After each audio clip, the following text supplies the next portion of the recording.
Sí, ahora. Perfecto, gracias. Ahí se está grabando entonces, ¿sí? Sí, ya está grabando. Rafael, el PowerPoint, si vas abajo, Sí, eh, para ponerlo en modo presentación, perfecto, sí, así lo veremos mejor. de todas maneras. No, eso no era. Donde hay Mm, también ese cuadradito que parece como un sí, sí, televisor. Sí. sí, sí, sí, que se me... Ahí, Vale, ahora sí. ya. ¿Esperamos un poco más o partimos? Ustedes me dicen. Puedes empezar, yo creo, porque si Ya, no ya se irán sumando. ya, voy a partir entonces. Bueno, esta lámina inicial, digamos, es para explicar un poco cómo he llegado hasta aquí y por qué estoy en esto, digamos. Primero, el hecho de que yo esté, eh, ¿no es cierto?, cursando este doctorado, tiene una historia larga. Yo en este momento tengo 64 años, voy a cumplir 65. Hace unos 5 o 6 años atrás, 6 años probablemente, o un poco más a esta altura, 6 años, yo creo que conocí a Ángel, a Eduardo Menéndez en actividades realizadas en la Escuela de Salud Pública de la Universidad de Chile, de la cual yo soy académico. Eh, y me hizo un clic que tiene que ver con una historia personal mía, digamos, desde que yo hice mi opción vocacional por estudiar medicina, luego psiquiatría y salud pública. Estudié sociología en un momento, en una preocupación por poder lograr una comprensión que claramente la biomedicina no me daba respecto a lo que es el trabajo en salud mental, trabajo con las personas, con las comunidades. Y en un momento pensé que eh, mi deseo de poder profundizar iba a canalizarse por el lado de la sociología, pero en el devenir me fue resultando insuficiente la mirada sociológica, demasiado general, demasiado eh, alejada de las personas en concreto. Y descubrí a través de este contacto con Ángel y con Eduardo Menéndez una forma de aproximarme al fenómeno, digamos, de la vida colectiva y de la relación individuo-sociedad, de la cultura, digamos, que me hizo convencerme de que la antropología era la oportunidad, alentado por algunos de mis compañeros y estimulado por la presencia y el contacto, digamos, con Ángel y con Eduardo Menéndez. eh, y después de algunas conversaciones con Ángel, que ha sido siempre muy generoso y estimulante, me decidí a inscribirme en el doctorado. Ahora yo llevo una vida extremadamente demandante por una serie de roles y funciones que cumplo, por la forma en que vivimos esto de trabajar. Yo trabajo en el sistema público de salud en Chile. No es mi deseo renunciar, alejarme hasta completar un ciclo y una tarea autoimpuesta. Eso es muy demandante. No es lo que ocurre con la gente de mi trayectoria, mi experiencia, que en general mucho antes se van al mundo privado. Yo trabajo también en el mundo privado unas horas, como buscar los equilibrios económicos. Además, he tenido una serie de otros eventos en mi vida personal y familiar que me han complicado poder avanzar. Y además he estado perdido, francamente perdido, porque no le hice caso a Ángel. Y por eso puse a Ángel, porque Ángel está en el origen y está en la vuelta de la reorientación, digamos. Ángel siempre me dijo desde el principio que pensaba que mi trabajo doctoral debería ir por recuperar la experiencia que yo he tenido en el trabajo de salud mental en Chile, que yo he sido y soy aún de distintas maneras un médico psiquiatra que ha estado trabajando viendo pacientes en dispositivos públicos, por un lado, dirigiendo un servicio de psiquiatría complejo, el más más grande de servicio de psiquiatría de hospital general en el país, que se fue constituyendo en estos años de mi carrera profesional también, eh, desarrollando programas de formación de psiquiatras en psiquiatría comunitaria en 5 universidades distintas con las que yo he apoyado, trabajando en el Ministerio de Salud como jefe de salud mental en la Subsecretaría de Redes, estando en muchos momentos importantes del periodo desde el 90 en adelante. Aún hoy tengo algunas funciones en desarrollo de recursos humanos, salud mental, en el MinSal, colaborando con el Ministerio de Salud. Entonces siempre me planteo que deberían hacer un trabajo con un componente fuertemente autoetnográfico que recogiera esta experiencia y la problematizara. Pero yo no me sentía en condiciones de hacerlo, porque mi convicción era que no tenía la perspectiva crítica para tomar la distancia suficiente, de modo que ese trabajo tuviese sentido, digamos. Yo ya había escrito algunas cosas muy desde una crónica típica, digamos, desde un relato de un proceso social en salud, pero desde la medicina, desde la salud pública clásica. Entonces me fui orientando en el sentido de que yo quería aprender antropología, quería poder conocer la metodología antropológica, quería poder aplicarla, lo que me llevó a una idea delirante de intentar hacer una investigación etnográfica, o sea, con un componente etnográfico sobre el tema de la salud mental vista desde las personas concreta en territorios definidos en nuestro país. Comencé a elaborar mi primer proyecto, era respecto a rescatar diríamos, la construcción cultural de la salud mental en las personas que viven en la comuna de San Joaquín, que es una comuna muy cercana al hospital en que yo trabajo, y comencé a desarrollar esa idea y algunos apuntes, contactos en ese sentido. Y metiéndome desde ahí, digamos, en la antropología, profundizando en algunos aspectos de la antropología crítica, antropología médica crítica latinoamericana, por la vía de Menéndez y otros autores, nutrido también por Ángel, y de alguna manera eso se expresa en este texto este titular de un texto que yo publiqué en una revista chilena de trabajo social, eh, presionado también por compañeros que estaban a cargo de editar este número y que resume un poco lo que yo había podido avanzar en términos teóricos en este sentido.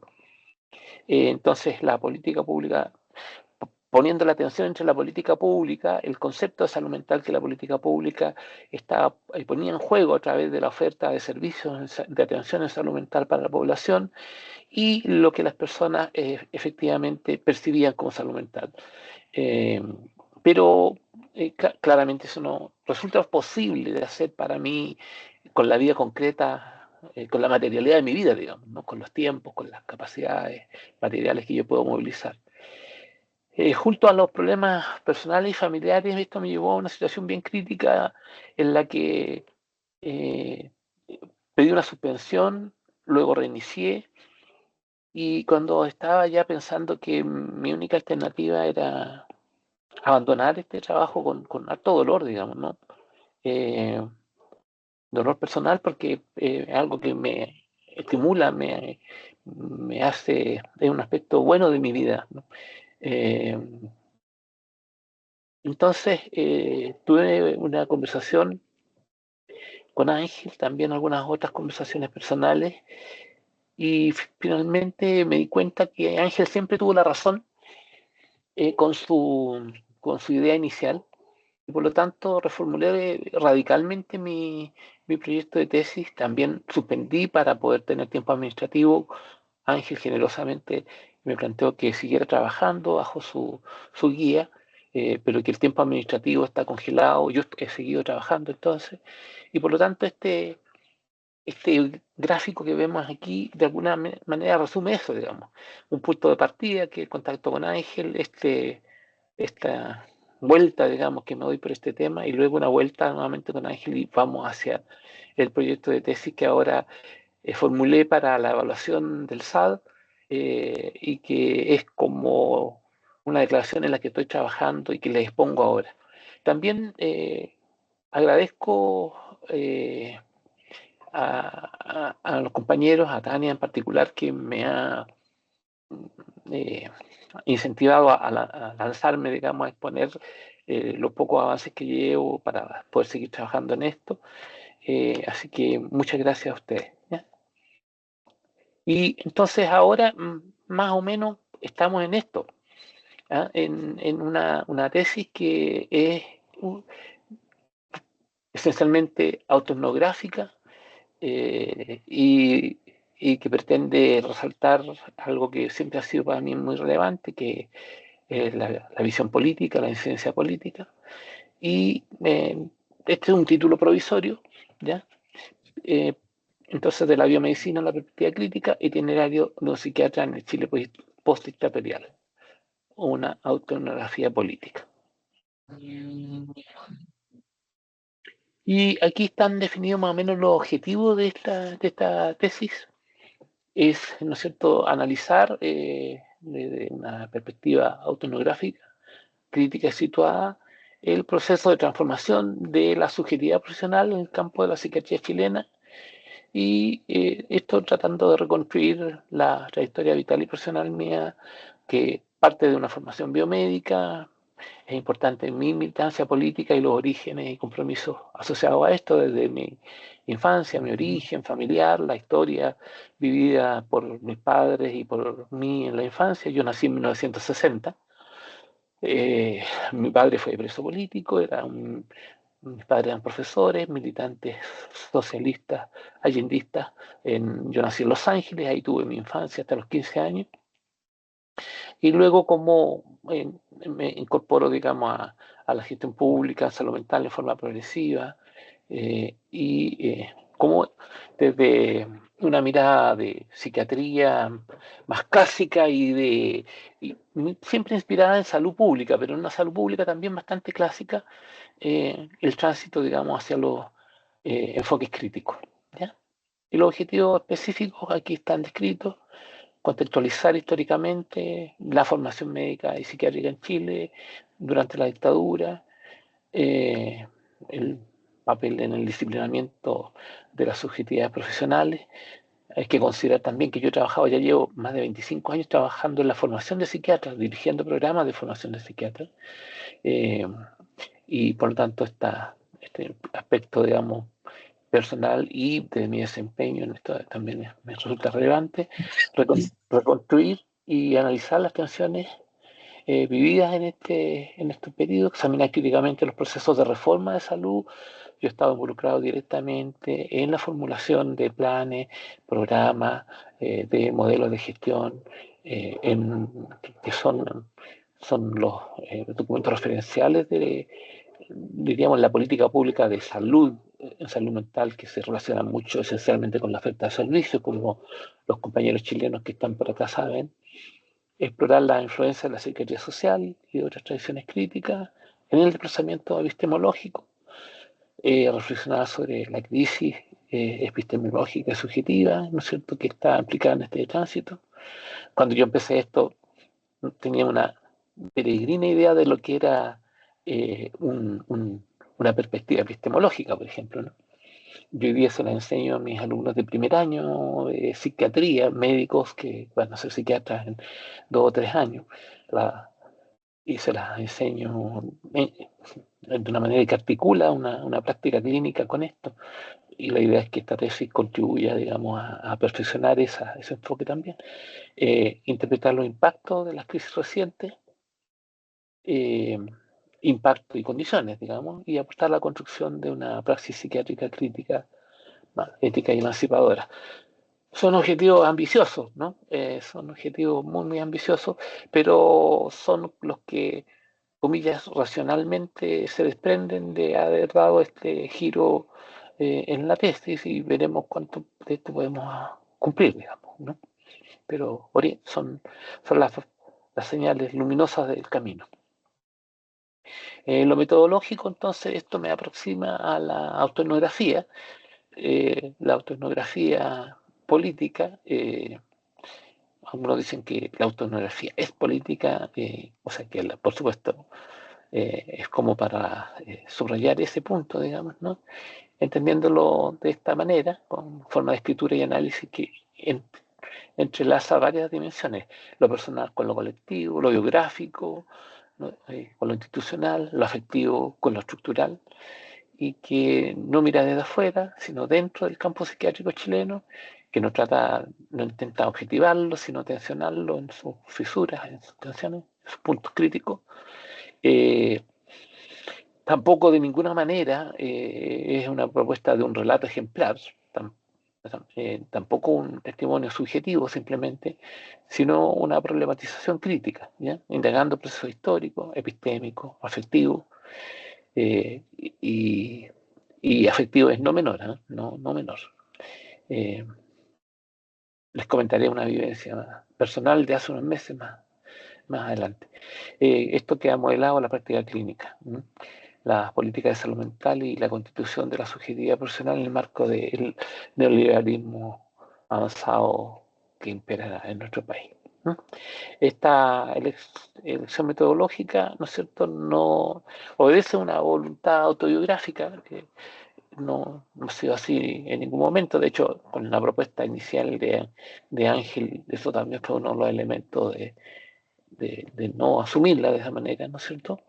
Tampoco esto es una autorrepresentación, sino que justamente poder problematizar cuáles son los temas de fondo, cuáles son incluso percibido desde la ingenuidad de quienes hemos trabajado en un modelo comunitario, ¿por qué no nos han resultado las cosas, digamos, ¿no? No entendiendo en ese momento y entendiendo ahora la necesidad de visibilizar entonces los dispositivos de poder y los regímenes de verdad que están operando para que las cosas sean como son y no sean de otra manera, o por qué nos está costando tanto o nos ha costado tanto y puede frustrar, digamos, nuestros objetivos de transformación.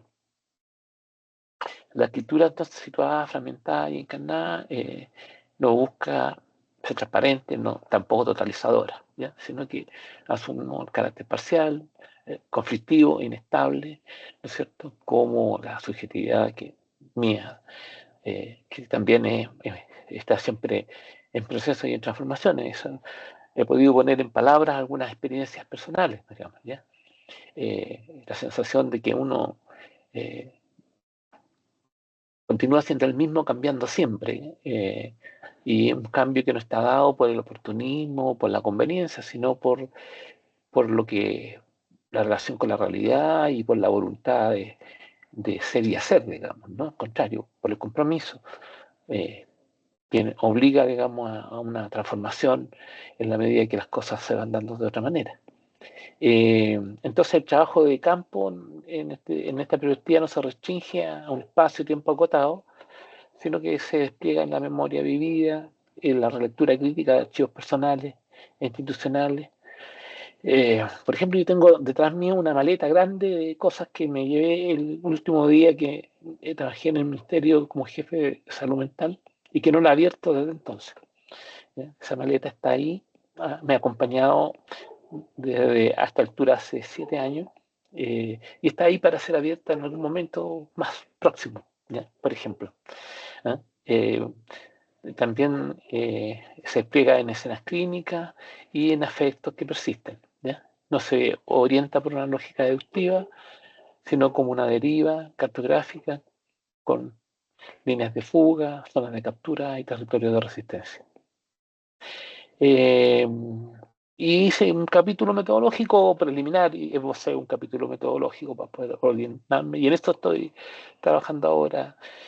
Eh, y bueno, a mi juicio, escribir desde el yo es una forma de escribir contra los efectos de la deshumanización, la despolitización, la brutal despolitización, digamos, el silenciamiento que se produce en la maquinaria clínica y estatal En ese sentido, entonces, la autoetnografía no es solo un método, sino que es también una forma de intervención crítica, a mi juicio. Y un tema que discutimos también inicialmente, la primera vez, y lo volvimos a comentar con Ángeles, que esto será complementado con análisis documental de políticas públicas y algunas entrevistas semiestructuradas o libres con algunos actores claves del campo de la salud mental chilena con los que yo me he ido encontrando a lo largo de los años y que están en mi entorno, y eso incluye algunos usuarios, incluye algunos familiares, incluye profesionales de distinta formación que han sido compañeros de ruta, eventualmente con los cuales he discrepado, con los cuales hemos colaborado, etc. Eh,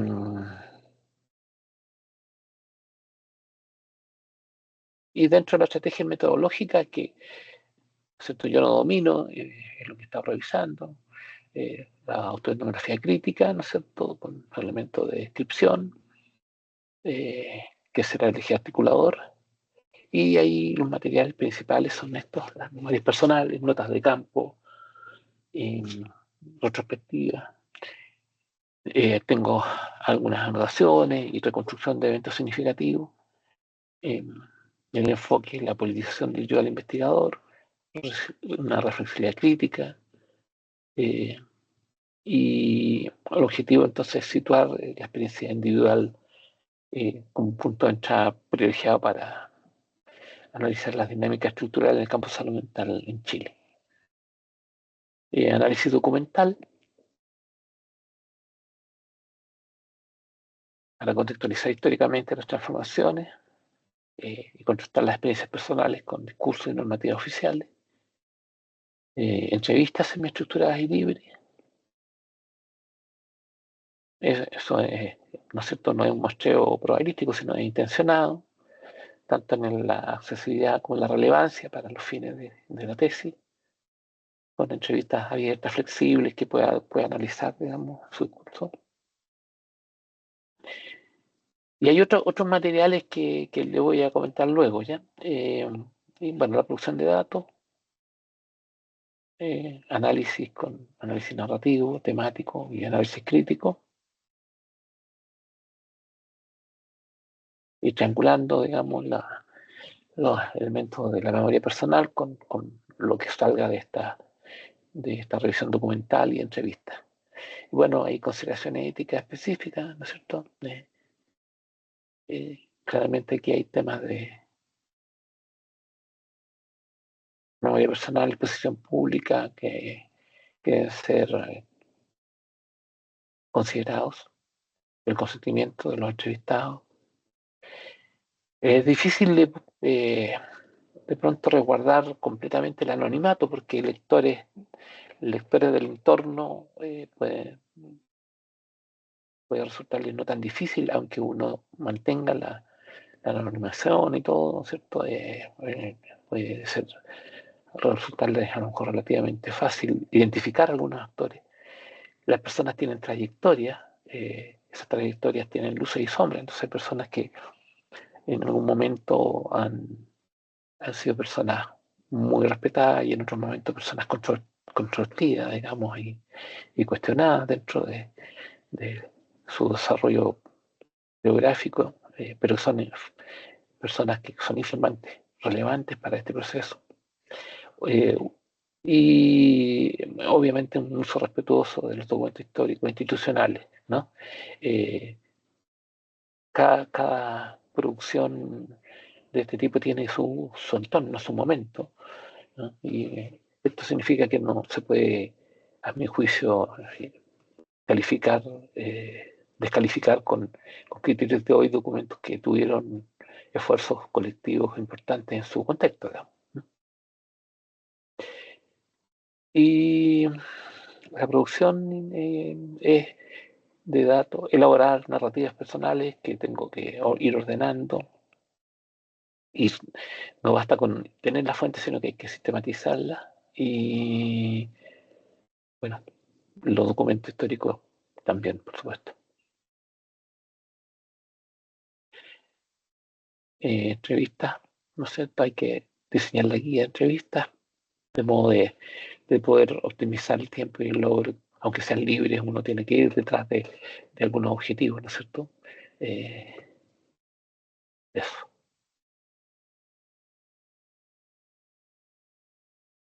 Análisis de información, narrativo, análisis temático, análisis crítico del discurso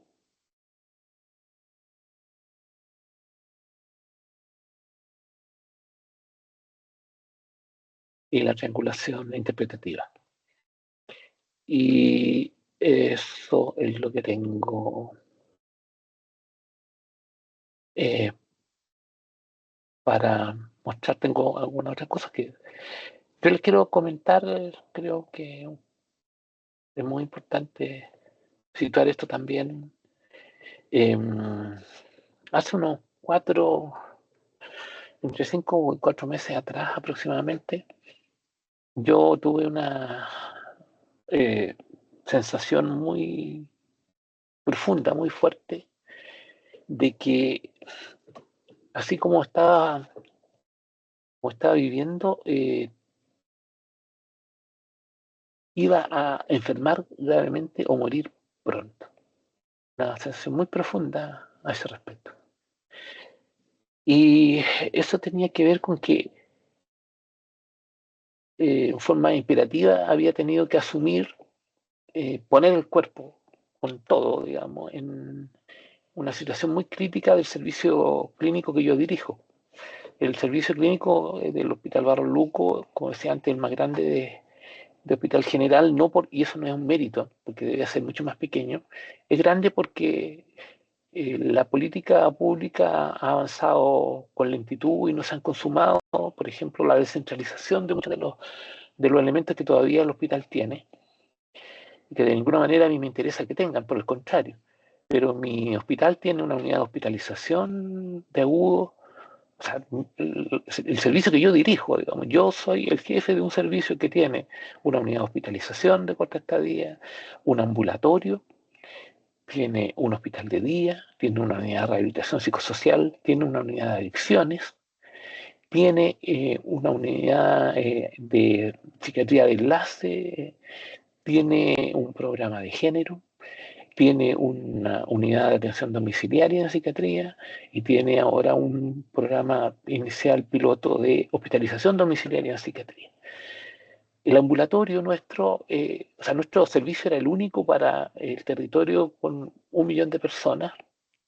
El año 90 era un pequeño policlínico cuya función había devenido de su origen era de una experiencia comunitaria muy importante en el país, la del doctor Marconi, pero se había convertido en un pequeño policlínico que esencialmente repetía recetas. Una cosa muy dramática, en 90. En el 93 se instalaron algunas camas en la urgencia del hospital y luego comenzó una complejización progresiva.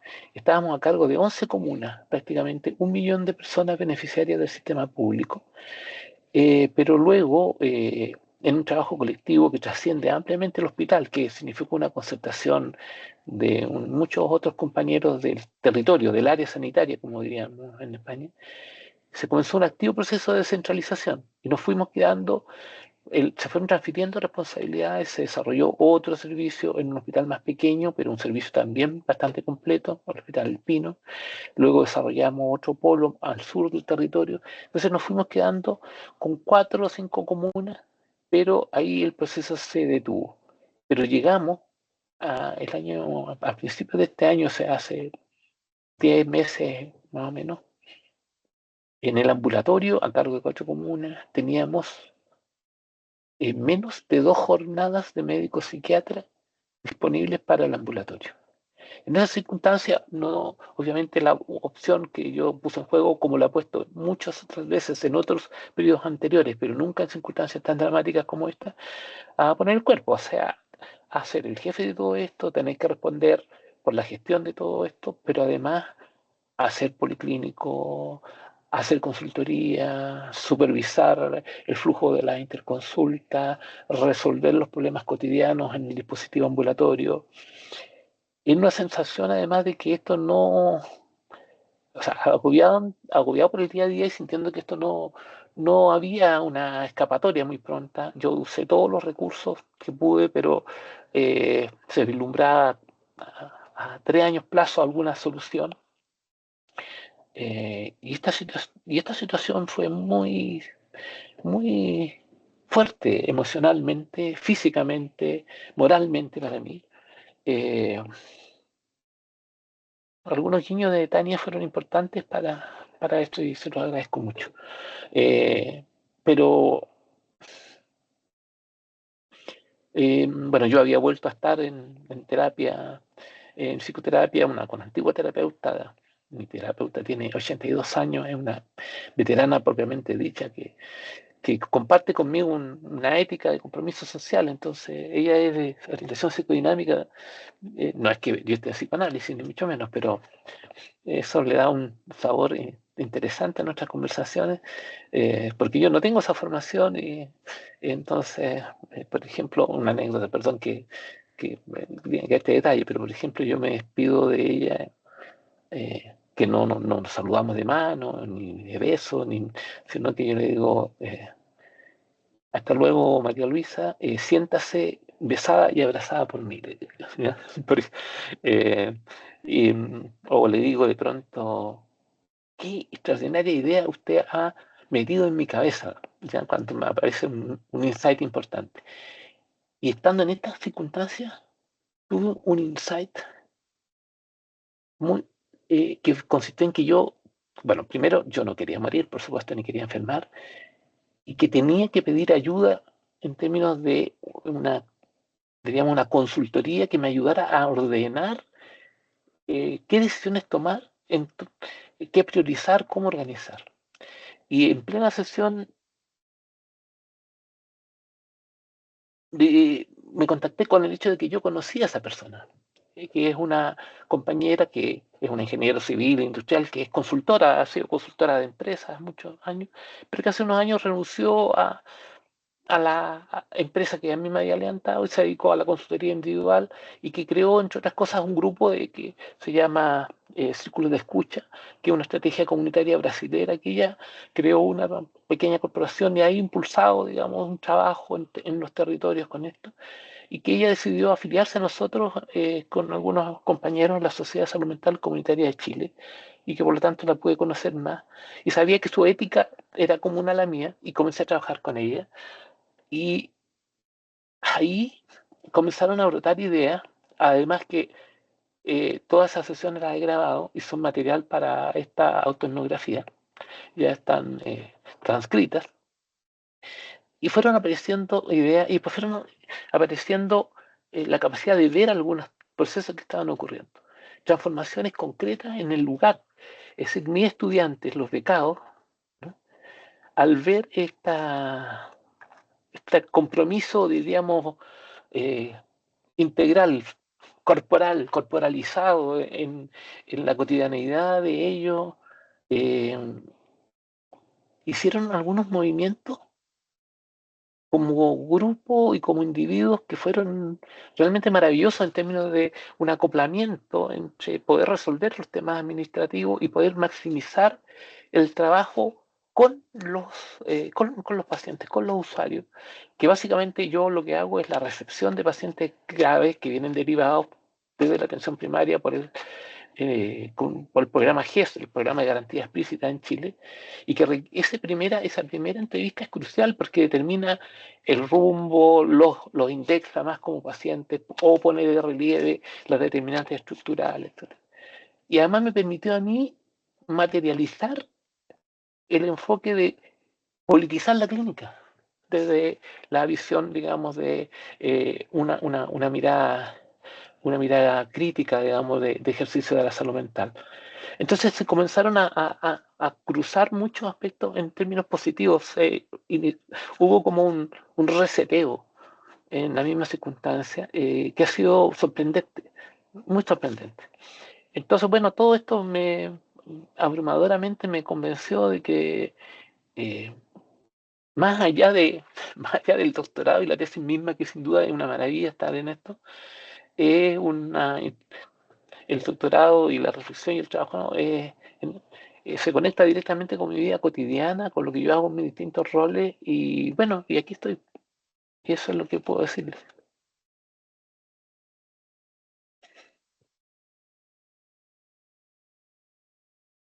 Pues muchísimas gracias, Rafael. Muy en primera persona, muy bien tejido todo.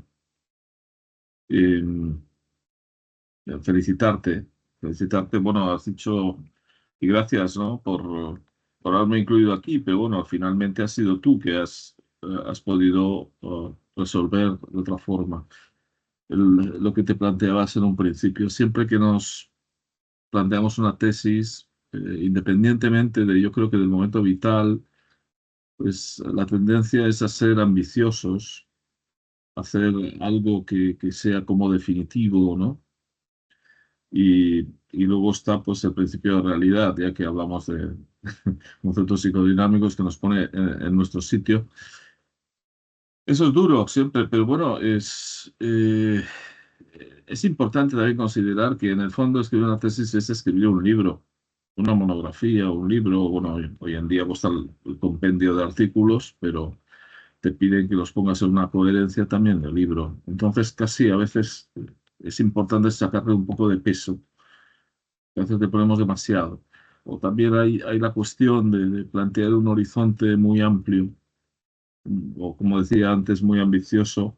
Y claro, en tu caso, tú que has sido una figura del despliegue de la salud mental en Chile, sería un pecado que no aprovechases precisamente toda esta información que tú tienes, ¿no? Por eso que me parece que ese viraje que has hecho hacia una autoetnografía política de la salud mental en Chile, del proceso histórico reciente, puede ser esencial. Y eso que yo te apuntaba en un principio, poder escribir un libro donde podría llamarse autoetnografía o no, pero donde, digamos, tu memoria, tus memorias, en el fondo estuviesen ahí. Además, hay que considerar una cosa, que el programa en el que estamos, afortunadamente en la URB, permite esa libertad. Entonces vale la pena aprovecharla.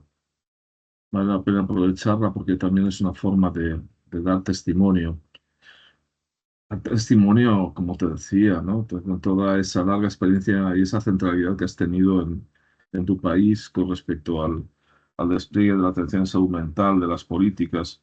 Había una cosa que originalmente me habías comentado, que era un poco un cierto olvido de la comunidad, de lo comunitario, ¿no? Ujú. En las políticas. No sé si lo piensas recuperar aquí también, me imagino que sí, ¿no? Es Eh, decir, sí, te hago este comentario, pero déjame que te diga dos cositas más. sí, sí, sí, sí, sí, por supuesto, Y, todo. y porque eso sería clave porque eso supone también una muestra de capacidad crítica que es necesaria, ¿no? Porque, claro, ¿qué es lo que hace diferente lo antropológico del testimonio simple en primera persona, que es tan legítimo como cualquier otro? Pues también ese juego de proximidad-distancia, ¿no? Que se consigue a partir de lo que es la reflexividad. Eh, y ahí no tengo ninguna duda, sino más bien todo lo contrario, sé perfectamente que eres un sujeto muy reflexivo y que vas a ubicarlo en el punto justo, ¿no? Es decir, la reflexividad es lo que nos permite es tampoco quedarnos cautivados por una proximidad excesiva, una mirada tan cercana que no nos permite ver el bosque, para entenderlo, no nos permite ver el contexto, no nos permite ver aquellos elementos que están ahí también presentes, ¿no? La mirada distante, pues la mirada distante no nos permite conocer la experiencia, la carne, la afectividad, la emocionalidad, los cuerpos, la proximidad, la experiencia que está ahí, ¿no? Entonces, es una especie como de vaivén, de oscilación entre la proximidad y la distancia, en donde la reflexividad aquí juega un papel muy importante porque nos va ubicando y reubicando. Claro, en la autonografía la proximidad ya la tienes, ¿no? Hay un ejercicio más bien de distancia, acercamiento, cuando vamos a hacer una etnografía pues, a un lugar remoto o con un colectivo que no conocemos o apenas conocemos, pues entonces la distancia ya está de antemano y lo que se requiere más es la proximidad, ¿no? Yo creo que desde ese punto de vista está muy bien encaminado. Lo mismo como tú, que me ha gustado esa sensibilidad que has planteado con respecto al valor o la matización que requieren las críticas a determinadas cuestiones políticas, situaciones que pudieron acometerse o desarrollarse hace unos años, ¿no? Es decir, igual que a veces podemos ser etnocéntricos, a veces también somos muy presentistas, en el sentido de que leemos todo desde el presente y por eso hay que ponerlo en su contexto, ¿no? ¿Qué es lo que se requería, por ejemplo, tras la dictadura? ¿Qué es lo que se movía? ¿Cuál era el horizonte, eh, las coordenadas que permitían hacer algo y que dejaban fuera otras posibilidades, ¿no? Me refiero quizás para haber potenciado o poder potenciar más lo que es la dimensión comunitaria, aunque en tu país se desarrolló bastante, ¿no? Pero bueno, lo digo utilizando tus propias palabras en algún momento que me has comentado esto, ¿verdad? De cómo lo comunitario, de alguna manera, era una tarea pendiente en términos de la apertura, ¿no? A las necesidades, a las experiencias, a las voces de esa comunidad. Yo estoy seguro de que no totalmente, pero sí de una forma que siempre es necesaria, ¿no? Esto de la maleta me ha llamado la atención y quizás ya me imaginaba tu tesis con una portada y una foto de la maleta. Pero bueno, eso lo dejo a tu criterio, que eres tú el autor, ¿no? Y muchísimas gracias. Yo creo que sí, que vale la pena que hacer esa escritura autoetnográfica, desde una autoetnografía política, que vale muchísimo la pena que lo hagas y que además tienes aquí un espacio de libertad para hacerlo, que vale la pena aprovecharlo. Pero bueno, vamos a ver las compañeras y los compañeros que nos comentan.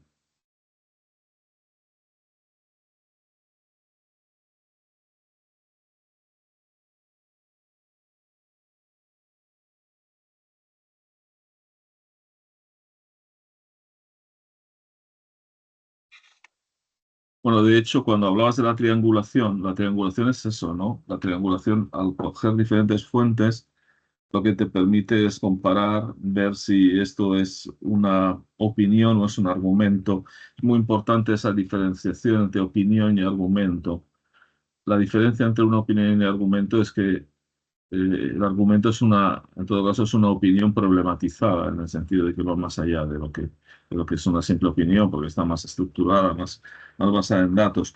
Yo creo que podrías pensar perfectamente en una articulación ya en términos de lo que has dicho de un índice posible, práctico, orientativo, que luego seguro que va a cambiar, pero que en donde va a haber todos estos elementos de entrada, la entrada autonográfica de un psiquiatra que ha vivido muchas cosas ahí, en todos esos procesos, y luego ir desgranando determinadas piezas concretas que pueden ir de lo macro a lo micro o en otro orden, o pueden ser temporales, pueden tener una linealidad histórica, cronológica, que tenga que ver con, por ejemplo, cómo era cuando tú estabas haciendo tu residencia en psiquiatría en Chile, cuál era la situación, ¿no? Cómo era cuando más adelante, qué es lo eh, que queríais cambiar, modificar cuando tuviste cargos como coordinador de salud mental en tu país, ¿no? ¿Cuáles eran las prioridades?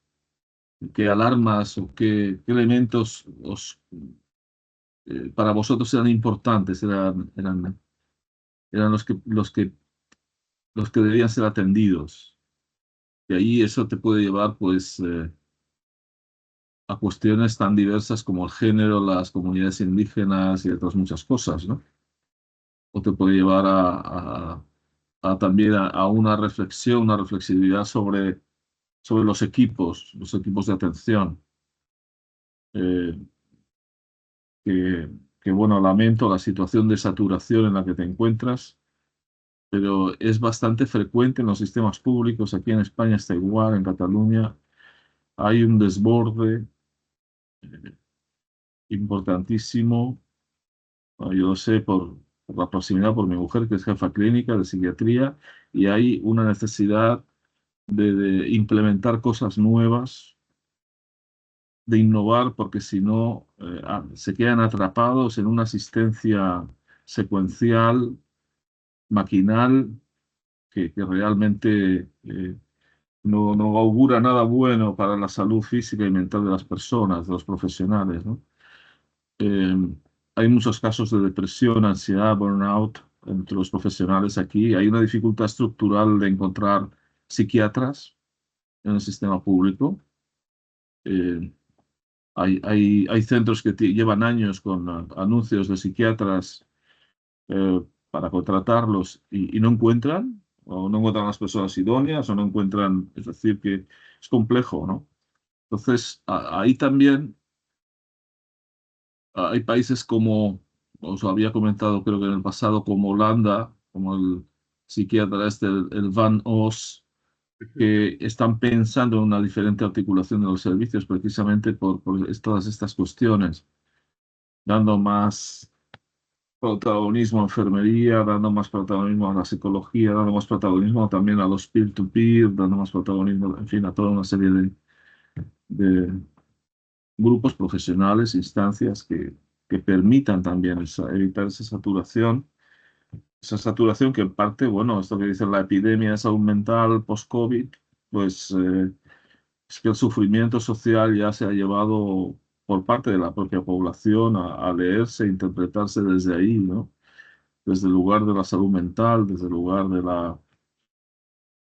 desde ese lugar, ¿no? A considerar asistible, ¿no? Lo que antes, muchas cosas que antes no eran consideradas asistibles. En fin, no me enrollo más.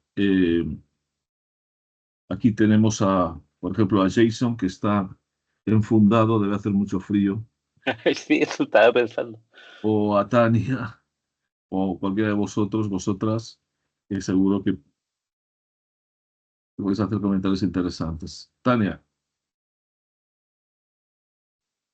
Hola, buenos días. Por respeto al orden, vi que Sofía ay, alzó la perdón, mano antes. es que me ha parecido, lo habéis hecho a la vez, pues Sofía, por supuesto, sigamos el orden.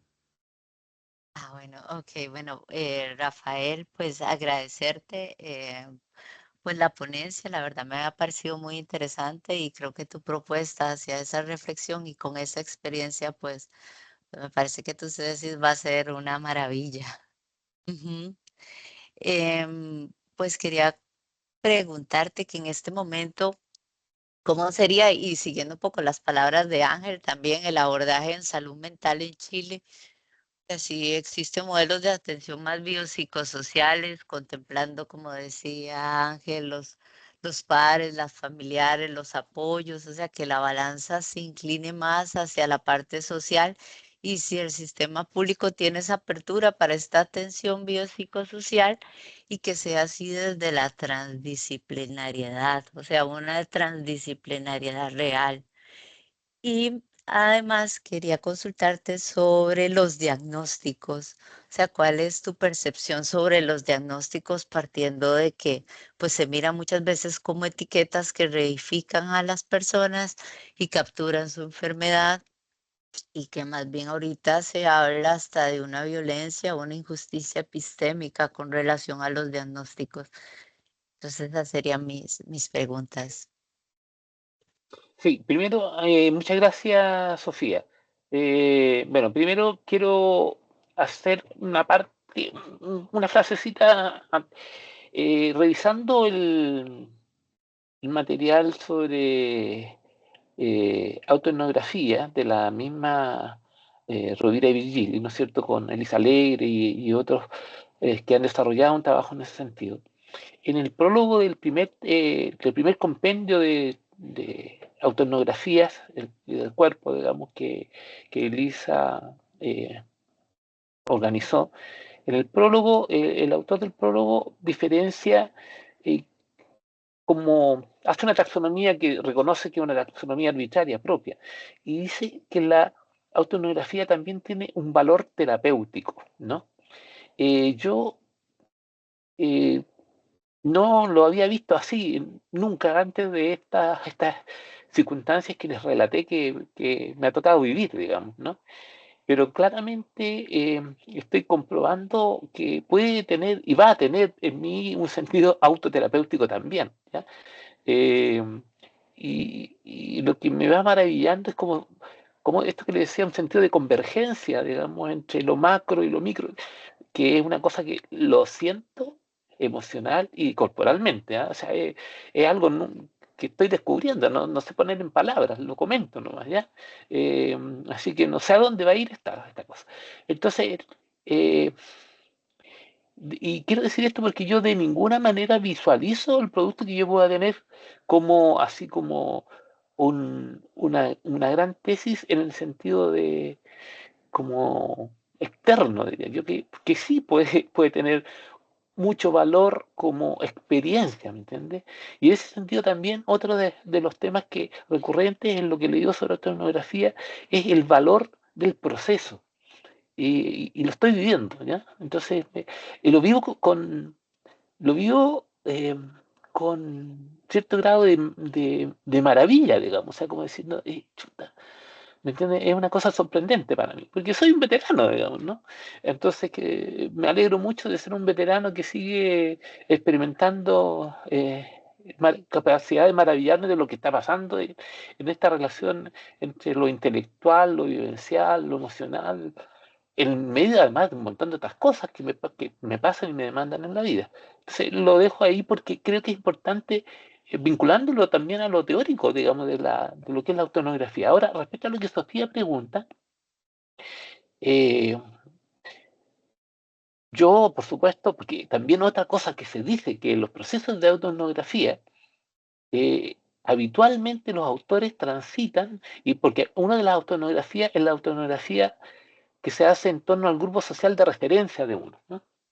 En este caso, digamos, la psiquiatría o digamos, tomadores de decisiones en la política pública, salud mental, o que sea, pueden ser mi grupo de pertenencia. Y es que típicamente los autores terminan en una posición eh, muy de crítica hacia el origen de su grupo de pertenencia y bastante repudiado por sus pares, digamos, ¿ya? Es como algo que se plantea. Cosa que podría pasarme, ¿no? No es mi intención, digamos, ¿no? Pero lo digo ahora en relación esto lo digo en relación a lo que Sofía plantea, porque, claro, en la medida que tengo más elementos, que tomo distancia, etcétera, por supuesto que desnaturalizo muchísimas cosas y veo mucho más crítico la situación, digamos, ¿sí? Eh, y creo que en rigor lo que podríamos decir que más allá de las intenciones, lo que ha ido pasando es que en el marco de y voy a usar aquí términos bien Foucaultianos, de una gubernamentalidad neoliberal construida, progresiva y profundizada en el Estado chileno, lo que ha pasado es que hemos ido instalando una red de servicios de atención en salud mental y psiquiatría, que hoy día es mucho más extensa, mucho más numerosa, tiene mucha más expresión territorial y todo, pero que en su práctica cotidiana, ¿no es cierto?, está dominada ni siquiera por la biomedicina, sino que es una biomedicina domesticada por una gestión, ¿no es cierto?, administrativa neoliberal, y que produce también, o sea, en algunos y es una buena noticia cuando ocurre, en algunos de nuestros compañeros produce sufrimiento moral, por decirlo así, por no poder cumplir, ¿no es cierto?, lo que su profesionalismo, entendido como hacer las cosas bien de acuerdo a lo que tú sabes y tienes que hacer, y con su ética les indica, ¿ya? Por esta gubernamentalidad que los orienta a hacer eh, 15 minutos de consulta en atención primaria, media hora en la especialidad, trabajo fragmentado, terminar siempre con diagnóstico, llenar los números, etcétera. Eso que creo que está compartido en todo el mundo. La intención es otra. Y bueno, una de las cosas que yo estoy problematizando. Y también otra cosa que me ocurre, pues que yo leía cosas hace 5 años y claro, entendía un poco, las comprendía de cierta manera y las vuelvo a leer ahora y resulta que decía muchísimas más cosas que yo no entendía, no las comprendía, ¿me entiendes? Es una cosa que me impresiona enormemente, ¿no? Es como que te vas develando, digamos, ¿no? Un montón de cosas en la profundidad de los argumentos es mucho mayor de la que tú entendías. Entonces, todos estos desarrollos respecto a la politización de la clínica, a la clínica situada, a la clínica profundizada, etcétera, son totalmente centrales, Sofía, ¿me entiendes? Y eso es algo que me está eh, en- ocupando, digamos, también, que tiene que ver con la tesis, tiene que ver con la práctica mía en el hospital, tiene que ver con lo que yo le enseño. Yo ayer envié la propuesta de hacer un curso como académico, organizar un curso, digamos, en la escuela de verano de la Escuela de Salud Pública, que se llama el nombre tentativo, ¿cierto? ¿Qué clínica para qué modelo comunitario, digamos, ya? Y que tiene que ver con politizar la clínica, porque yo creo que es la única alternativa para, comillas, intentar salvar o preservar lo que se pueda de la declaración del modelo comunitario. Y es un imperativo además. Así como Ángel dice, sería ¿no es cierto?, imperdonable no sistematizar esta experiencia que yo he tenido y no aprovechar el hecho que en Rovira y Virgili hay un espacio amplio para usar metodología autonográfica y hay experiencia para poder hacerlo y asistirme en eso. También yo siento que, eh, y lo, de verdad, porque yo conozco los números, o sea, como yo estoy en el ministerio, si yo voy una vez a la semana en el ministerio, ahora por ver lo de recursos humanos, pero yo sé, yo tengo acceso así, le digo a mi compañero, querido compañero que está 2 escritorios más allá, le digo, oye, mándame la PPT que presenté la semana pasada y yo veo ahí todos los nuevos centros comunitarios que hay, los que se están construyendo, los que están programados para 1 año y medio más y los recursos humanos que van a llevar. Y eso que en otro tiempo inocentemente me alegraba, ahora me angustia, porque me doy cuenta que esos profesionales vienen con una formación súper reduccionista, cosificante, etcétera, y que es crítico intervenir, ¿me entiendes? ¿Sí? Y que si no problematizamos la clínica vamos a terminar con esto evidentemente que es una violencia, ¿sí? El tema del diagnóstico es una violencia absoluta. Yo ahora acabo, o sea, diríamos que en unos días más va a salir un articulito mío muy sencillo que tiene que ver con estas reflexiones. O sea, también me he empezado a poner productivo, he empezado a escribir cosas, digamos, ¿no? Que son, además, de verdad, y yo, eso es importante. Yo creo que una buena cosa mía es que intuitivamente yo he pensado siempre que uno tiene todo el derecho a cambiar de opinión en la medida que explique cómo lo hizo, ¿no? O sea, el tránsito. Y que uno nunca he pretendido yo tener la verdad revelada sobre algo, ¿no? Es distinto tener convicciones y compromisos éticos, sociales, políticos, morales, culturales, que tener la verdad sobre ese punto. Entonces, eh, eso me permite como indagar con más libertad, pues, o sea, y escribiendo y diciendo. Entonces, aquí, en respuesta a tu pregunta, en Chile podemos decir que hemos ampliado significativamente la oferta de servicios de atención en salud mental y psiquiatría, en número, en representación territorial, en diversidad profesional, en número de profesionales, en algunas alternativas de atención, pero eso no es riguroso. Realmente el modelo comunitario se expresa más en esa estructura que en otros aspectos. Tenemos en la atención primaria, se hacen prestaciones que se califican de salud mental, que son atenciones por psicólogo o atenciones por médico básicamente, en las cuales se medica a las personas esencialmente, pero todo eso daría para muchísimo más si hubiese otro paradigma integrador y que, por supuesto, no puede estar aislado de lo que se haga en salud mental, de lo que pasa en el sistema de salud y lo que pasa en el sistema social y político del país. O sea, esto, para mí, un referente siempre ha sido Manuel Desviat, ¿ya? Que es un querido amigo, que nos hicimos amigos, dada su sencillez, su generosidad a esta altura hace 20 años. Y Manuel todo esto lo ha dicho y lo ha planteado con mucha claridad. Yo decía cuando leía a Manuel hace 20 años, decía, la salud mental comunitaria solamente es posible en un sistema de salud pública, ¿no es cierto?, orientado efectivamente por los valores, digamos, de un Estado que interviene en esta dimensión con claridad y sin inconsistencia. Bueno, es cierto, eso.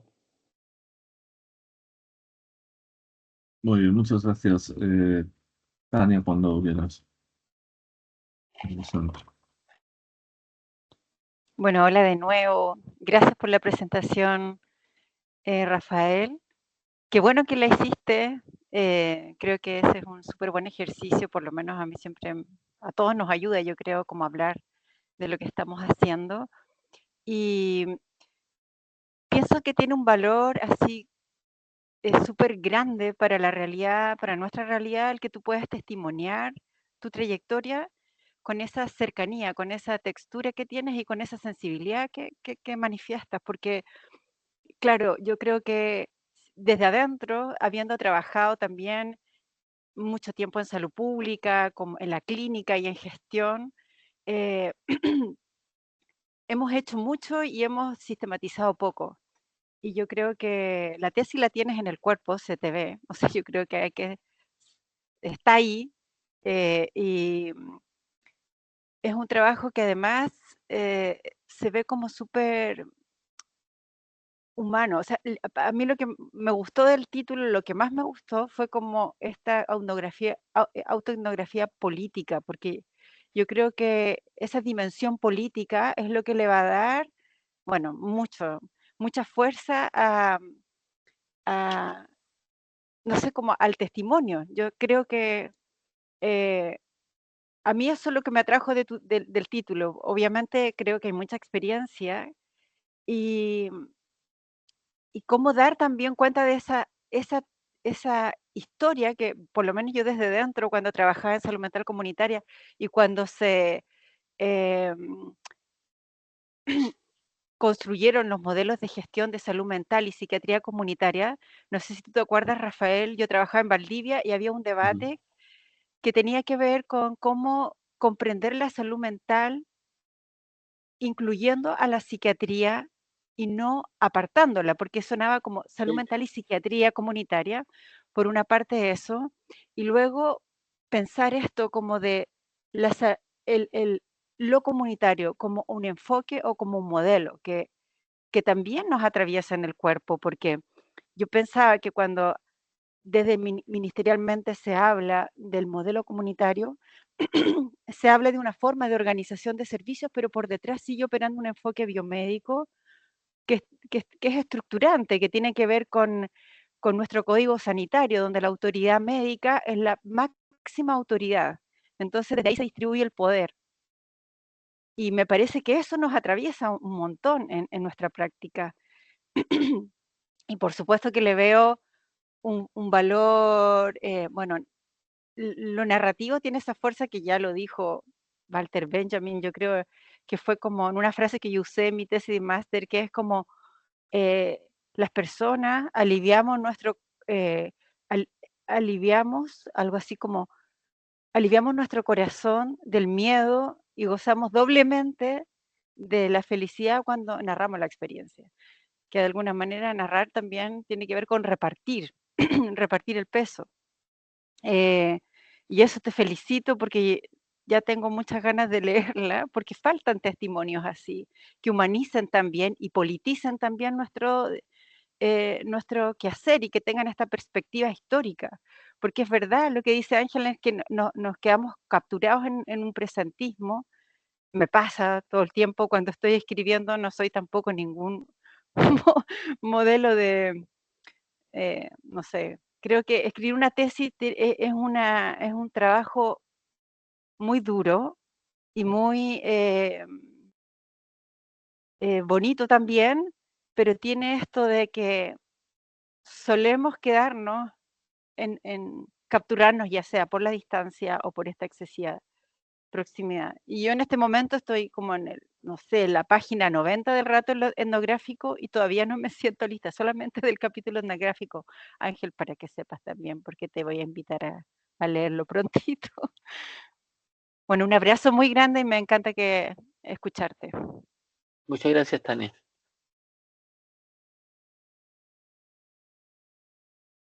No sé, Jason, tú habías levantado la mano, no sé si querías comentar algo.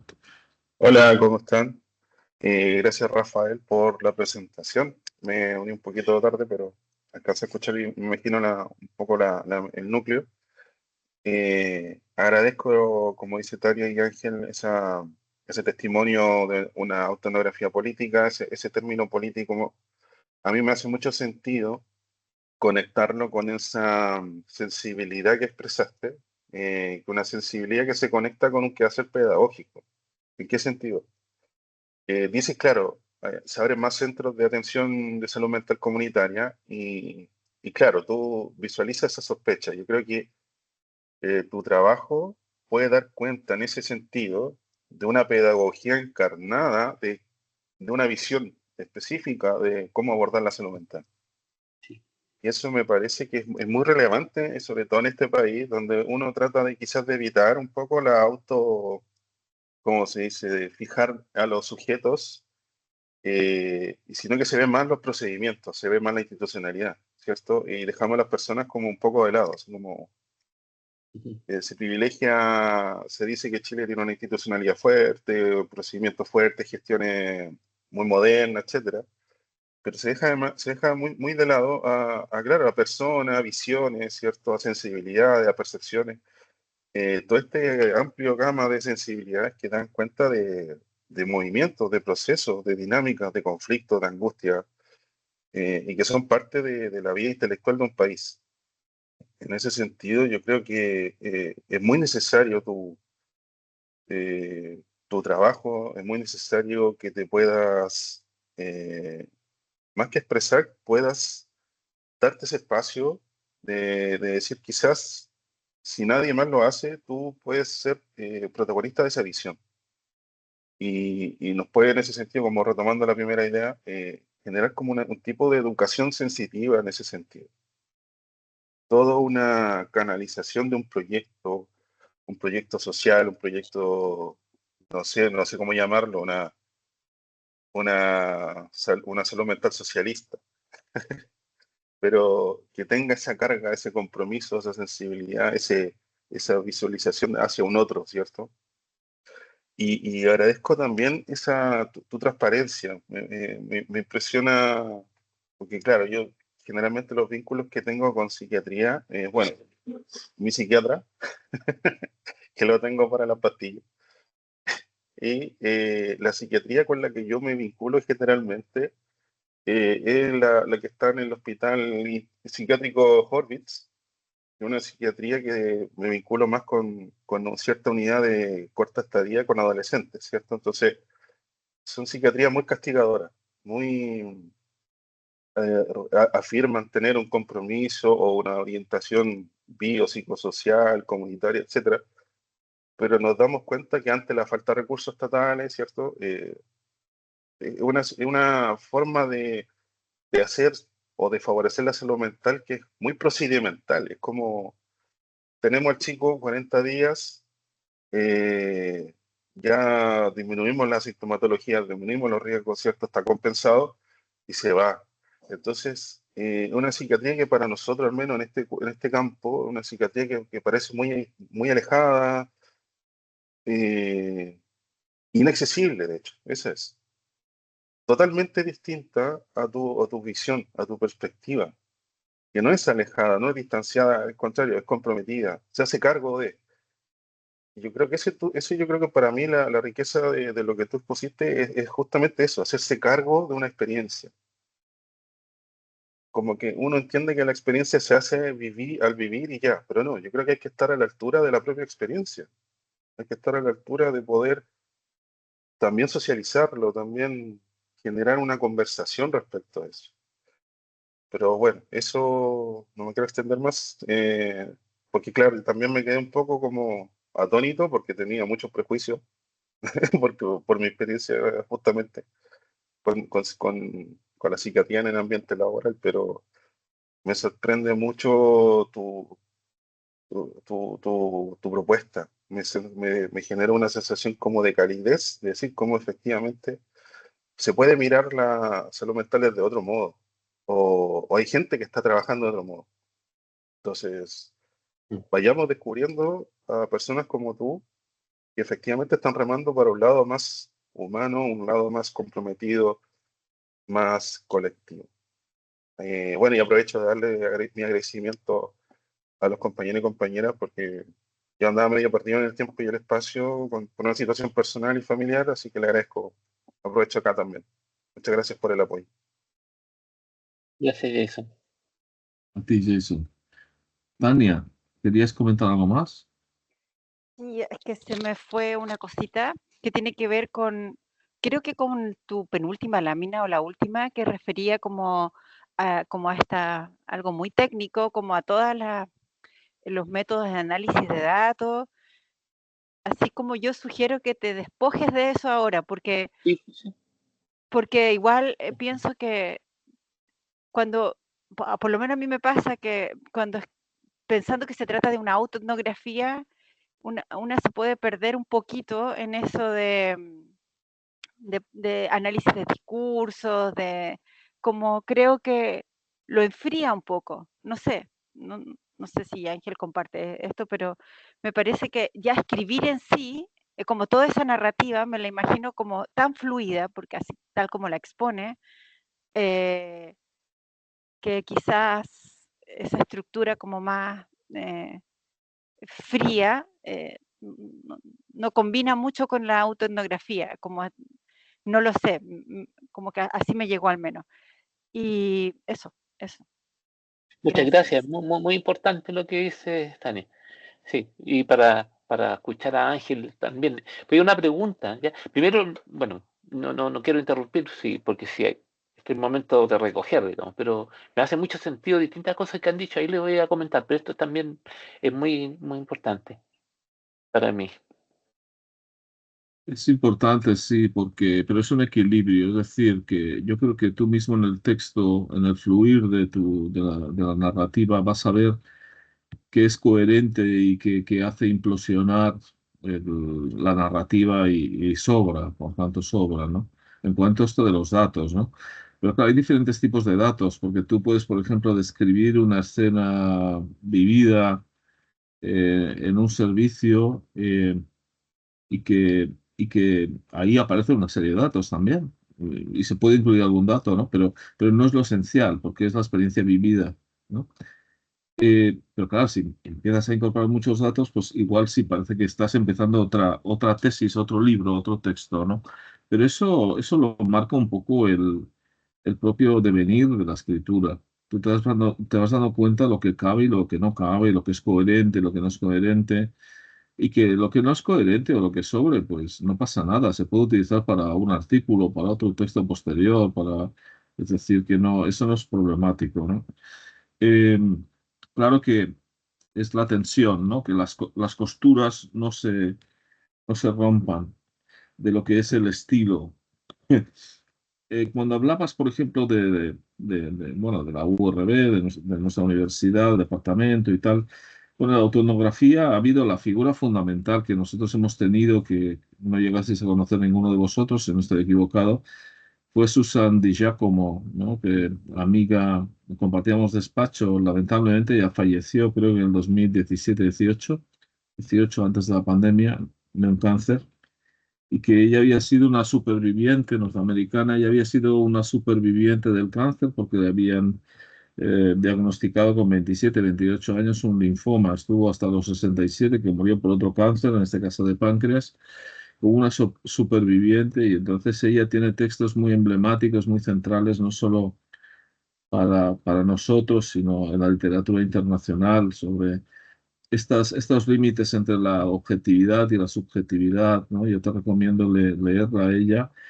Ella no se profesaba mucho en castellano, escribía en inglés y en catalán, porque era muy nacionalista catalana, y incluso yo a veces le decía, cuando hubo todo el proceso aquí en Cataluña, decía, bueno, a ver si conseguís la independencia de una vez, porque así podrás escribir en castellano. Ah, y bueno, teníamos nuestras pullas, ¿no? En ese sentido. Pero independientemente de eso, era una persona muy reflexiva, muy abierta, y es una de las autoras centrales en el campo de la autoetnografía. Es ese punto, ¿no? Del objetivo, de lo subjetivo, porque claro, tenemos que pensar que las epistemologías de nuestro horizonte intelectual occidental, como queramos denominar, ha habido una tendencia, o por un lado, a depurar de subjetividad la objetividad, ¿no? A sacar todo lo que era subjetivo en la línea del discurso institucional, por ejemplo, que Jason ahora está planteando, o de plantear una subjetividad totalmente depurada de objetividad, ¿no? Que tampoco lleva nada bueno necesariamente y que permite, yo creo que la antropología permite conjugar bien, trabajar en sin llegar a esos polos, ¿no? Desde lo subjetivo, pero también hay elementos objetivos que emergen, que aparecen allí, y no, eso no es una distorsión necesariamente. Pero es evidente que la autoetnografía supone lo que llama a Clifford Geertz la autoría y la autoridad etnográfica, ¿no? Yo estuve allí, viví esto, me pasó esto, y esa va a ser la línea fundamental de tu trabajo.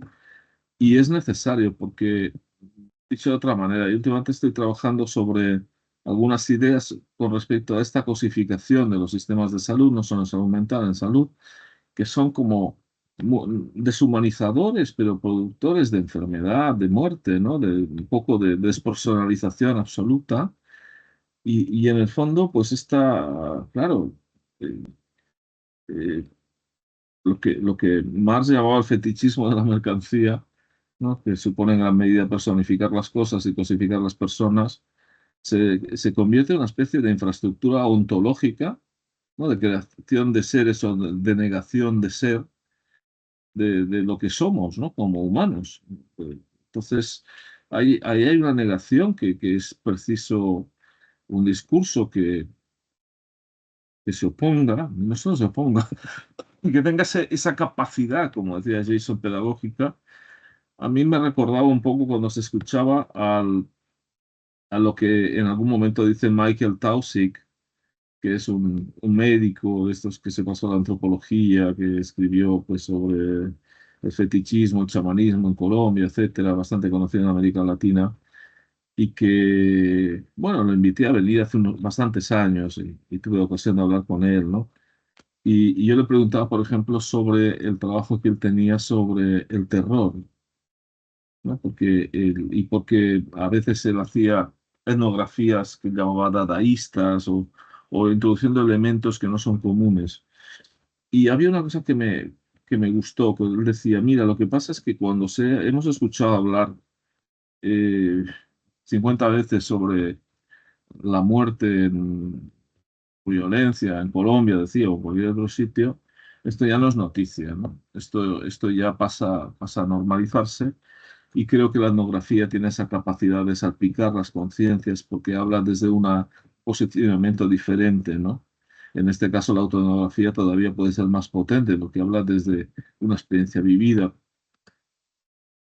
corporizada, encarnada, ¿no? Entonces, ahí está, yo creo que el valor de lo que estás proponiendo, que vale mucho la pena que lo puedas desarrollar. Y luego solo una pequeñita cosa, que en el fondo es bueno, algunos igual y algunas conoceréis a Manuel Delgado, que es un antropólogo de la UB, bastante mediático. Esto llamó a Manuel Delgado porque una vez era en la URB, en una tesis, creo que era la tesis de Martín Correa, que yo dirigí.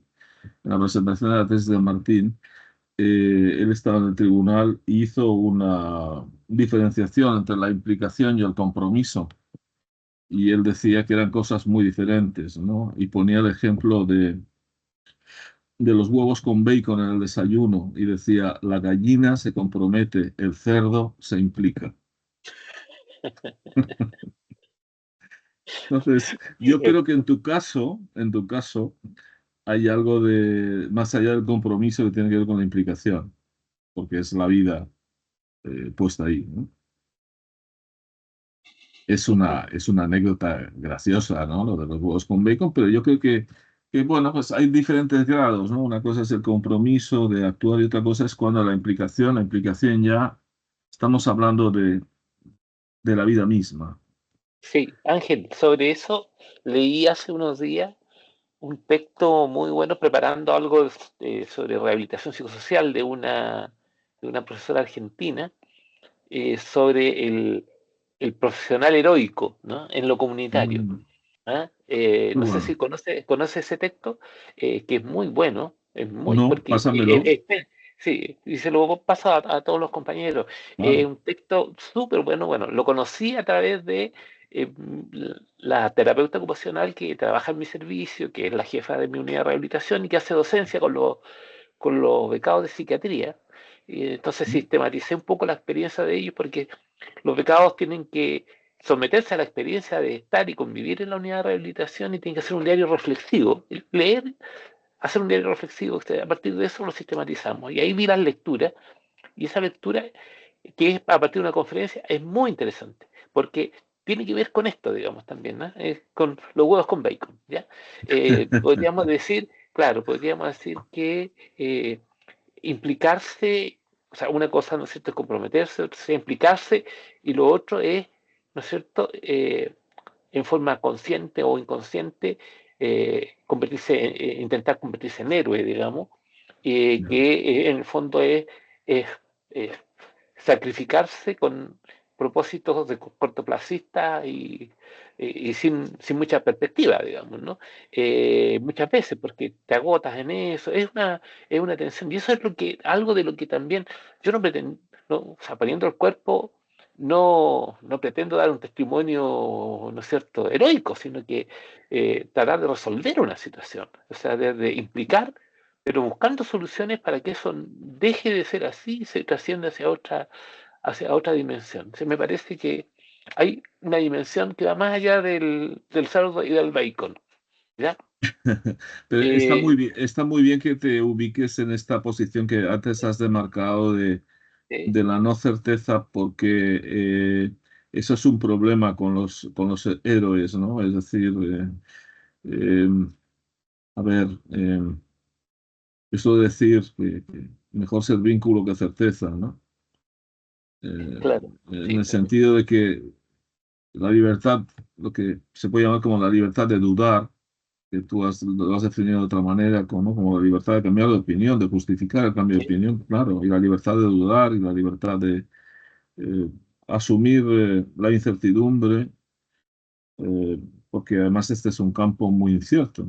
Es así, es así, porque involucra muchos aspectos. Y ahí está quizás el desencuentro que se produce entre modelos burocratizados que lo que quieren pues es registros, diagnósticos, estadísticas, indicadores cuantitativos, etcétera, y realidades de la vida de las personas, ¿no? Hay como un desencuentro ahí. Y lo que muchas veces ocurre es que lo que se define como pues, modelo centrado en la persona, pues centrado en la persona a veces es retórico porque no hay las condiciones para aplicarlo, para desarrollarlo, para implementarlo. No porque los profesionales no quieran, sino porque a veces no existen esas condiciones para que lo puedan implementar, ¿no? No es una cuestión de los profesionales, ni tan solo de qué profesionales, ¿no? Yo siempre he sido anti expulsar a cualquier figura o de lo que es el pacto o la alianza terapéutica. Tienen que estar todos ahí, todos los profesionales, y todo significa también cuidadores y evidentemente, claro, en primera persona, pero tienen que estar todos, todas ahí. Eh, pero esto hay un desencuentro como importante en el campo de la salud mental, ¿no? Igual pasa con lo comunitario, que decía Tania, lo comunitario, pero claro, ¿qué es lo comunitario? Comunitario no es un lugar, es una forma de trabajar, es un modelo de trabajo, es una filosofía, es una forma de organizar los servicios, es trabajar con la comunidad, en fin.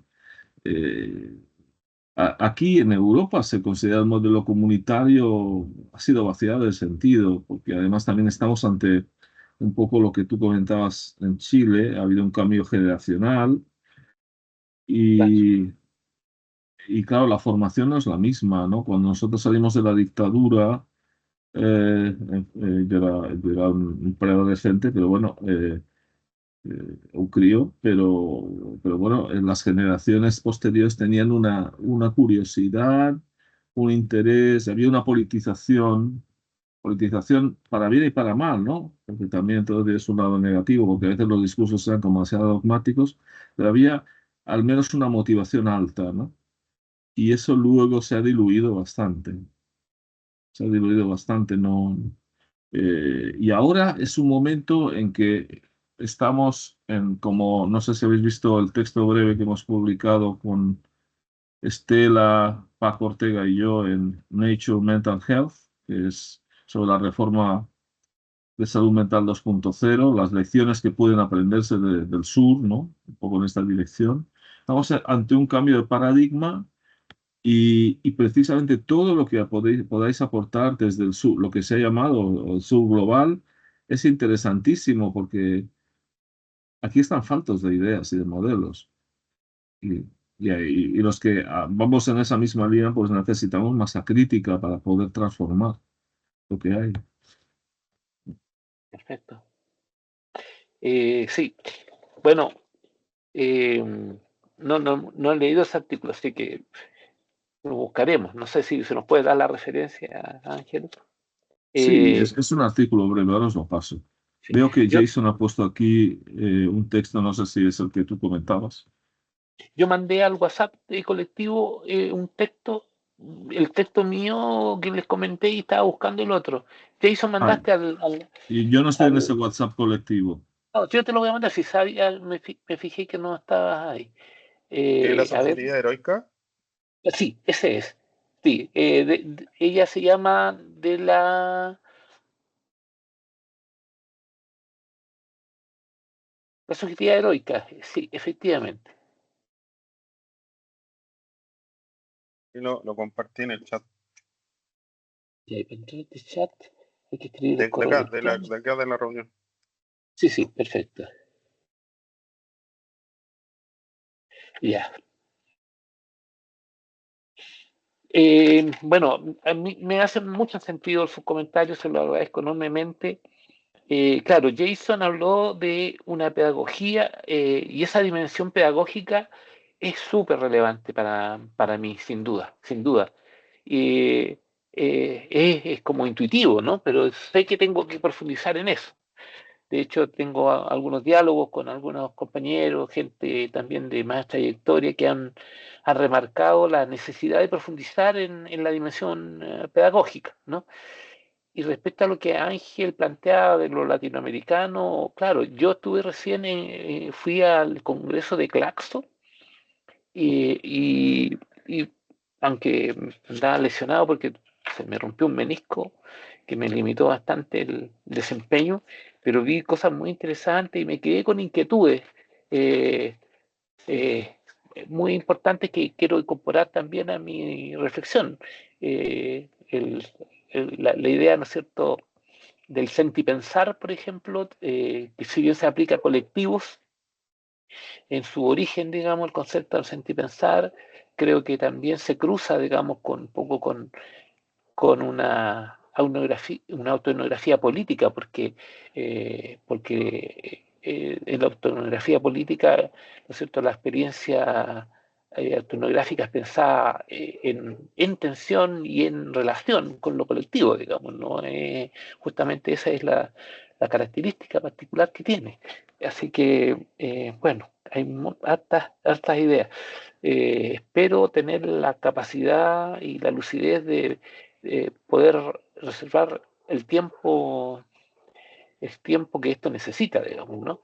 Y combinar pragmatismo también con el deseo para poder concluir en los plazos razonables, que es uno de los desafíos más grandes que cualquier doctorando tiene, y entendiendo también esto que Ángel ha dicho varias veces, que es que lo que no entró aquí entrará en la próxima Sí, producción no, o reflexión, ¿no? ¿Mm? Eso.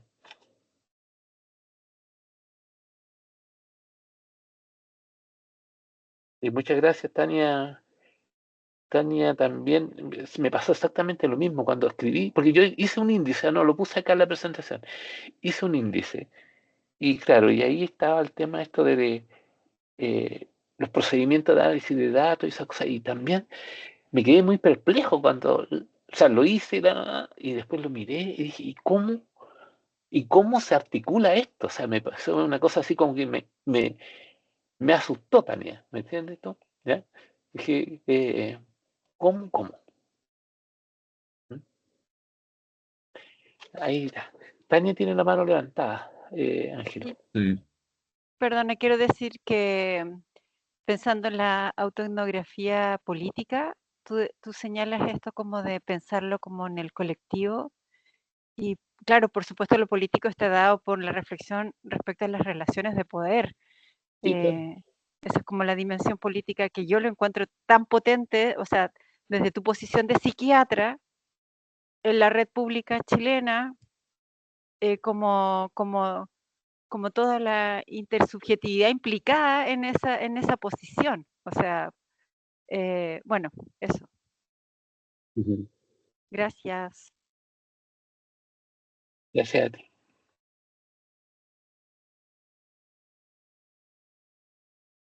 Pues, ¿alguien más quiere comentar algo? ¿No? Podemos dejar de grabar Rafael, perdón, entonces. ¿Sí? un comentario muy breve. Rafael, te agradezco mucho, evidentemente, por tu presentación. Me pasó lo mismo que a Tania, lo tengo escrito mientras te escuchaba, decía qué ganas de leer el texto. Y también mientras te escuchaba, recordaba un trabajo de Juan Carlos Torre, es un sociólogo argentino que escribió un texto que, bueno, tuvo cierta resonancia porque lo mencionó Cristina, que se denomina Diario de una temporada en el quinto piso, y más allá de que él no está más vinculado, digamos, a la sociología económica, es justamente un poco lo que vos vas a hacer. Entonces, sí, bueno, no sé si no me animo a decir que puede funcionar como un modelo, pero bueno, tal vez, Ya, sí, ahí te paso también ya, te lo agradezco la mucho. referencia. Te lo agradezco mucho. Creo que para momentos en que uno está perdido, tal vez en el mar de la tesis, puede ser una referencia. Sí, esto del. También, no tengo acciones en Edasa, ¿no? Claro. Ya.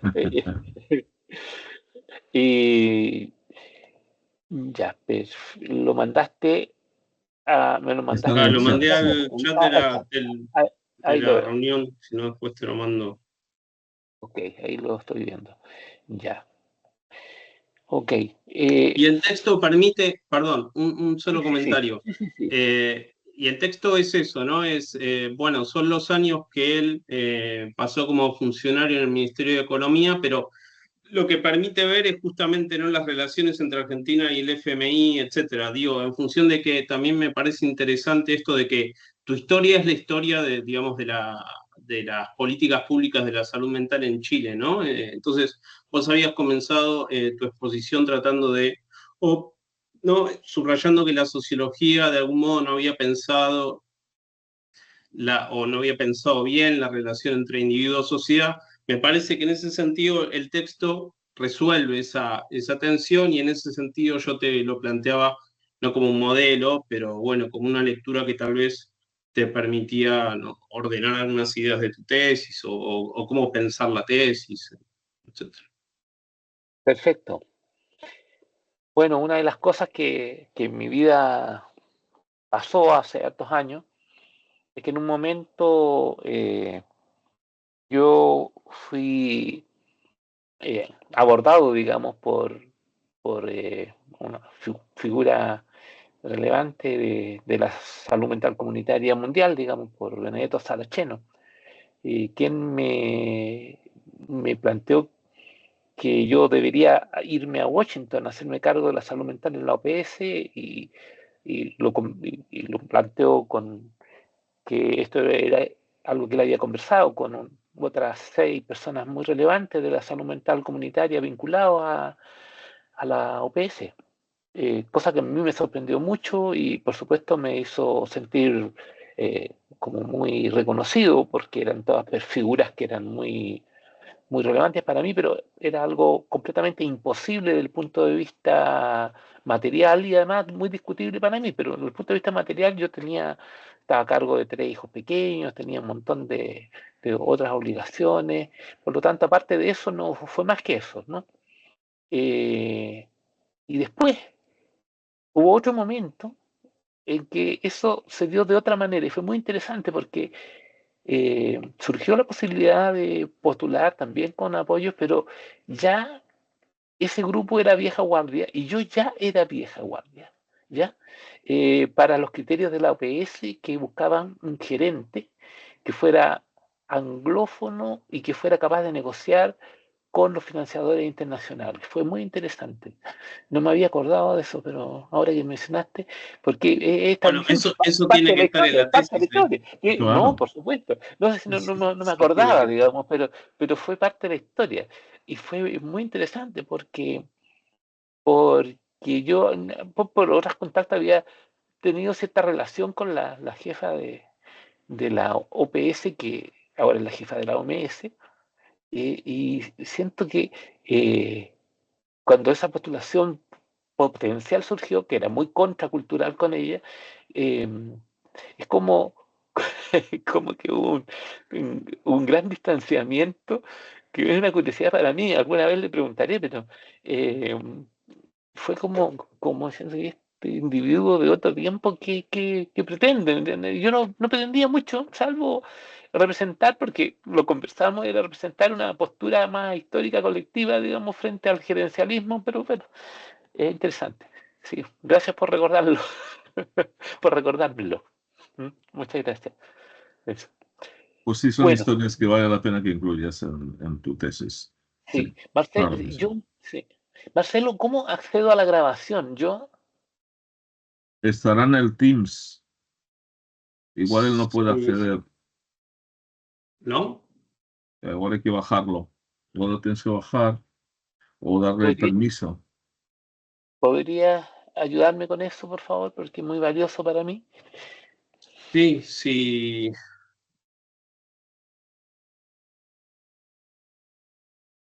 Sí, si supiera cómo, si alguien me ayuda a mí, yo lo ayudo a él. No, a ver, yo Se las queda Bueno, en opciones que el estoy primero, chat. viendo son detener la grabación, detener transcripción y mostrar transcripción. primero detén la grabación porque yo creo que ya está bien, ya es suficiente. Bueno. Y si no es muy larga, ¿no? Y entonces, también por una razón.